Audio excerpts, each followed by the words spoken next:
Hi, we are at the ThinkFest 2013, and I have with me the master himself, Naseeruddin Shah.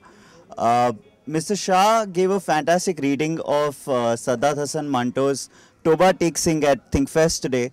So your bond with Manto seems to be strengthening with every passing year. Yes, I'm getting deeper into his writing. I actually, as when I first discovered him, I made the mistake of trying to read all his stuff in bulk. So I bought the entire four-volume collection, and it gave me indigestion, because there are quite a few stories in there which are not worthy of him, and which I feel he wrote because he probably needed a quick buck for a drink or something like that. Some are completely incomprehensible, but among them I found enough material to continue performing it maybe for the rest of my life on stage. And the whole business started with Ismat's writing, of course, and now Manto as well. And my frequent visits to Pakistan in the last 5 years have strengthened this bond even more, have strengthened my bond with the Punjabi language and with the culture of Pakistan. But when it comes to any piece of literature and when it comes to adapting it to a play, is there something specific you're looking for in the play, or what is it that sort of, strikes you? There is no attempt to adapt the stories into a form of a play. What is most important, imperative in fact, is that the story should get through. So each production of stories that I begin with the assumption that the actor will do nothing but sit on the stage or stand on the stage and tell the audience the story. In the process of performing it, you do get people watching sometimes in rehearsal, or you call friends to watch and so on.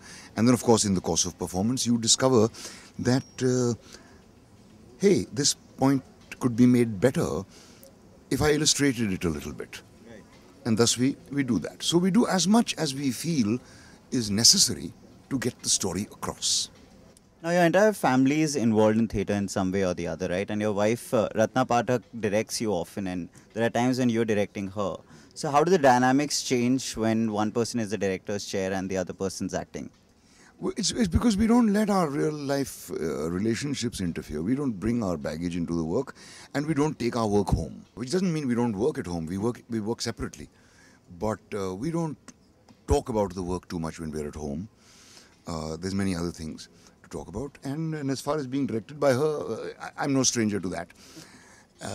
And I'm senior enough to tell her to shut up and listen to me when I'm directing. So that happens, huh? Yeah, it happens. I was reading an interview about a year and a half ago where you spoke about how you didn't want to act in any films for a point of time because you were so consumed by theatre at that point of time. Has that changed now? Because I see you acting in a lot of, at least more films than you were, say, 2 years ago. No, you see, the simple fact is one has to keep the kitchen fires burning, and given the choice, I wouldn't. But of late, 3 or 4 very interesting film projects came my way.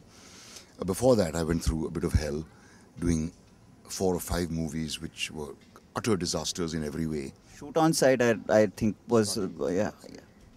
Then there was a movie called Michael, shot in Calcutta. Then there was a movie called The Coffin Maker, shot in Goa. Then there was John Day to top it. The cherry on the cake was John Day.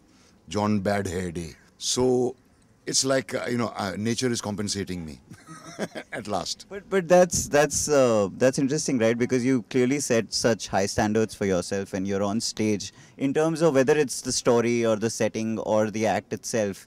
Is it, how depressing is it reading some of the film scripts come your way? Or rather, I'll rephrase that. How difficult is it to choose a film role which you feel you should go for? It's very easy. Any script within about 10 pages reveals itself. You don't have to read further. If you like it, you read further. But I decide within reading the first 10 pages of a script whether I want to read any further or not. When I've read the script, I try to work out whether this is going to be fun or not. Fun to me is the most important thing in life, has always been. I don't consider myself a dedicated servant of theatre or anything. I do theatre because it's so much fun. I just love it. It's the same reason I play tennis, or I play cricket, or I swim, or anything. I do theatre. It's like a hobby. So it's an instinctive decision every time, and it's not always been correct, but it's instinctive. In any case, there's no way you can figure out how this film is going to turn out when you read the script. And it's a roll of the dice every time. But are you more cautious when it comes to films? No, because I've made so many mistakes. But you just go by your instinct. You see, the Pakistani film Khuda Ke Liye, which I consider the most significant film I've done in my life, as a person who's had an orthodox middle-class Muslim upbringing, I consider it an extremely important film. I knew nothing about that filmmaker. Whatever Pakistani films I'd seen, I detested them. But yet something told me to go ahead with that.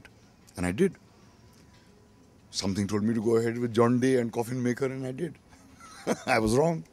But you know, when you talk about you having maybe done films that weren't great, I spoke to you about Rajiv Rai earlier, and you know, those films are still watched and loved by a lot of people. And for some reason, it's the perfect foil to everything you probably did with Sham Benegal, right? I mean, how do you look back at Tridev and Vishwatma and Mohra? With amusement. I never believed Tridev would run for a day. Yet it prolonged my career by 10 years.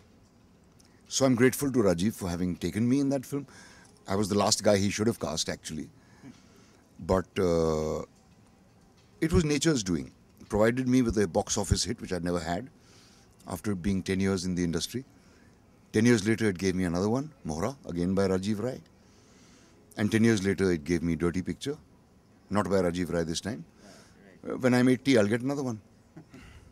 On a closing note, the Dedh Ishqiya trailer was revealed yesterday, and Ishqiya is a film that's loved by a lot of people. Abhishek Chaubey again gets a lot of mood to the story. How was the experience of working on the sequel? Fabulous. It's better than the first one. Yeah. The script is more rounded. They haven't taken the easy route as far as the end is concerned. I didn't like the end of the first Ishqiya. And there's Arshad, who is absolutely wonderful. I'm sorry, by end you mean the climax or just the way it ended? The way it ended. Okay. Yeah, the twist at the end. It wasn't too. The Adil Hussain twist. Yeah, the Adil Hussain bit. So there's Arshad, who I get along wonderfully with. He's a superb actor and a very secure actor. Then there's the gorgeous Madhuri Dixit. Who you've been paired with, I believe. Yes. I've been paired with her before in a movie which no one ever saw, called Rajkumar. Well, you weren't exactly paired with her. You were forcefully paired with her. I was the bad guy. You played Alan Rickman in that, basically. Yeah, sorry. And then I did a film which Hussain Saab made, which Gajgamani, which I asked Madhuri to explain to me, and she couldn't. And I don't know Why why. did you just ask Hussain Saab then? Because he wouldn't.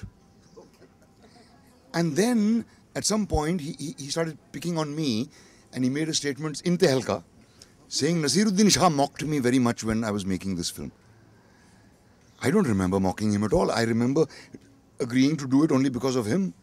I couldn't understand anything of that film, even when I saw it. Then he claimed I was trying to find a new form for. I think it's a rather tall claim for someone making his first film to try to change the form of cinema.